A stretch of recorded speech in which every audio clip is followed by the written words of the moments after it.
नमस्कार दोस्तों, स्वागत है आपका हमारे YouTube चैनल पर। दोस्तों, आज की वीडियो में हम जानेंगे जितिया व्रत से जुड़ी सभी महत्वपूर्ण बातों को। दोस्तों, नहाय खाए से लेकर पारण तक मैं आपको सभी महत्वपूर्ण नियमों को बताऊंगी। बस आप एक एक करके समझते जाइएगा, ठीक है।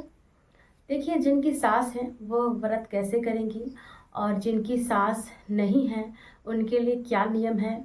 इसके साथ ही नहाय खाए के दिन क्या करना चाहिए, हमें पूजा कैसे करना चाहिए, पहली बार जो व्रत कर रही हैं उनको करना है या नहीं करना है, जो मतलब पहली बार व्रत उठाना चाहती हैं तो वो कर सकती हैं या नहीं कर सकती हैं। इसके साथ ही इस व्रत में नई साड़ी पहनना चाहिए या नहीं पहनना चाहिए।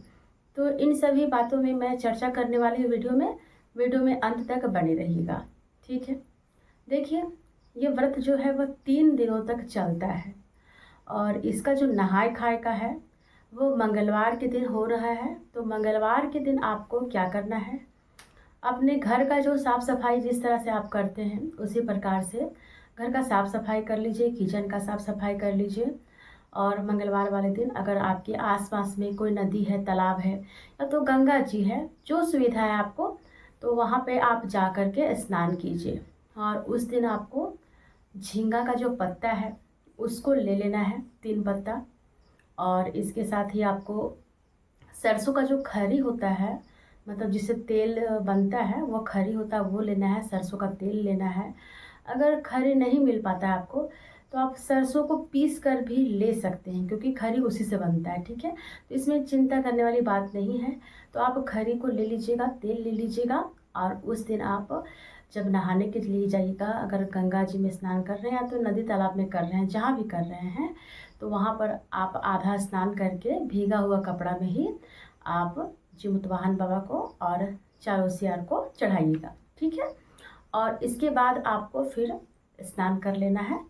उसके बाद अगर आप घर में जैसे कि अगर करना चाहते हैं तो आप आंगन में भी निकल कर ये सभी कार्य कर सकते हैं, या तो फिर जहाँ पे स्नान कर रहे हैं वहाँ पे आपका जगह बच रहा है तो आप वहीं पर भी साइड में साफ़ सुथरा जगह पर कर सकते हैं, चारों सियार को दे सकते हैं।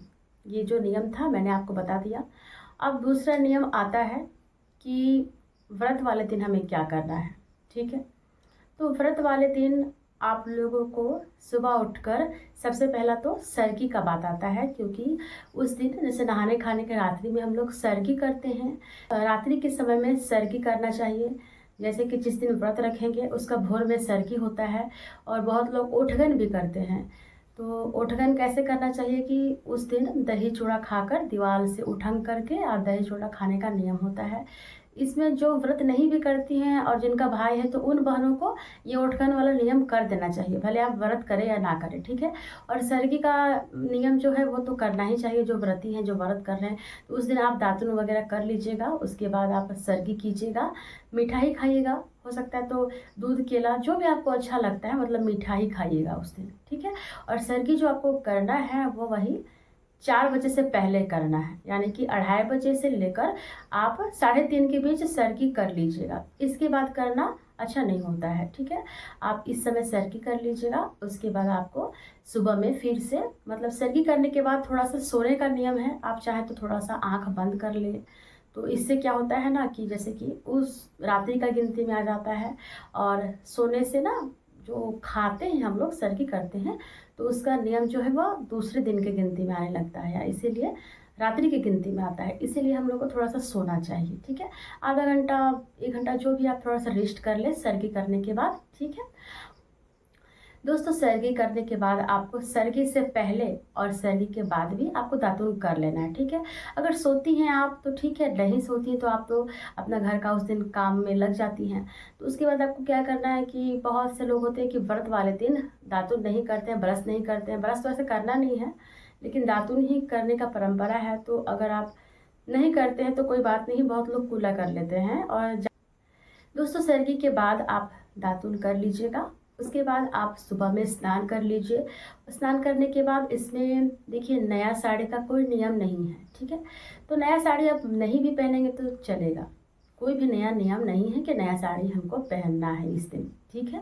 दोस्तों व्रत वाले दिन आपको स्नान कर लेना है। इस दिन कोई भी नया साड़ी आपको नहीं पहनना, ऐसा कोई नियम नहीं है। साफ़ सुथरा कपड़ा पहन लेना है और आपका घर में रोज़ाना जो जैसे पूजा पाठ करते हैं उस तरह से करना है। अब पूजा जो होता है इसका शाम के समय में होता है। फिर शाम के समय में आपको दोबारा से स्नान कर लेना है और स्नान करने के बाद आपको फिर से उस समय में आपको दातुन नहीं करना है, बस ऐसे ही स्नान कर लेना है और स्नान करने के बाद आप पूजा कीजिए। और उस दिन जो होता है कि उस दिन भी हम लोगों को स्नान, जैसे कि सुबह में हम लोग करते हैं ना स्नान, तो उस समय हम लोग को चालू सियार को जो है दही चूड़ा देने का नियम होता है, ठीक है। तो दही चूड़ा आप चालू सियार के नाम से दीजिएगा एक जगह, और एक जगह जीमूत वाहन बाबा को चढ़ाइएगा, और एक जगह जो है वो अगर जिनकी सास हैं तो उनको नहीं चढ़ाना है, जिनकी सास नहीं है तो उनको भी चढ़ाना है, ठीक है। उसके बाद फिर आप संध्या के समय में नहा करके फिर व्रत कीजिए, पूजा पाठ कीजिए, कथा सुनिए। और जिनको जितिया है, जैसे कि जितिया जो बनाई हैं, तो वो पूजा वाले समय में ही शाम के समय में जितिया को अपना वहाँ पर चढ़ा दीजिएगा। अगर जो जिनका पुराना धागा है तो वो धागा को चेंज कर लीजिएगा पहले से ही, मोती को चेंज कर लीजिएगा।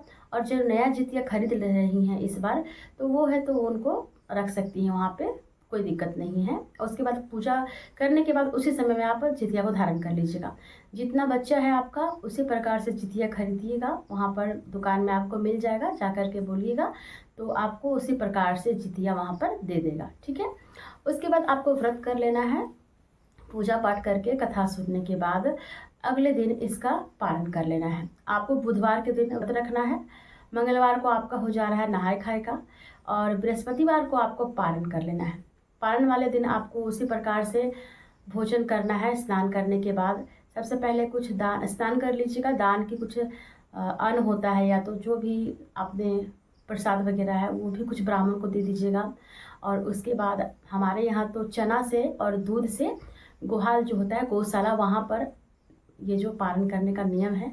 अब आप लोगों के यहाँ कैसा नियम है ये तो आप लोग जानिए, जैसा नियम चल रहा है उसी प्रकार से कीजिएगा।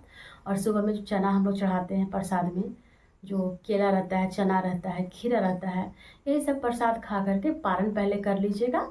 उसके बाद ब्राह्मण को प्रसाद भी और इसके साथ में अन्न दक्षिणा भी आप दान में दीजिएगा। अगर चाहते हैं आप और सात्विक भोजन बनाते हैं, इस दिन तो ऐसे सात्विक भोजन ही बनता है बिना लहसुन प्याज का। सात्विक भोजन अगर आप बनाते हैं साफ़ सुथरा से, तो आप ब्राह्मण को भोजन भी करा दीजिएगा, ये बहुत ही अच्छी बात है और भी पुण्य आपको इससे मिलेगी।